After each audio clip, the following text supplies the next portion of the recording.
হঠাৎ বিশ্বনবী দেখলেন আকাশের সূর্যের আলো ক্ষীণ হতে শুরু করেছে, কমতে শুরু করেছে। তিনি খেয়াল করে দেখলেন এর কারণ সাইয়েদনা জিব্রাইল বিশাল ফেরেশতাদের বহন নিয়ে পৃথিবীতে নেমে আসছেন। পড়েন সুবহানাল্লাহ।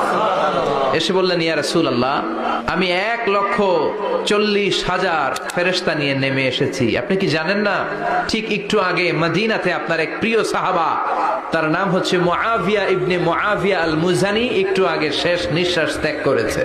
বিশ্বনবী বললেন, ইন্না লিল্লাহি ওয়া ইন্না ইলাইহি রাজিউন। সাইয়েদনা জিব্রাইল বললেন, ও নবী, আপনি কি আপনার প্রাণের সাহাবীর জন্য গায়েবানা জানাজা পড়বেন না?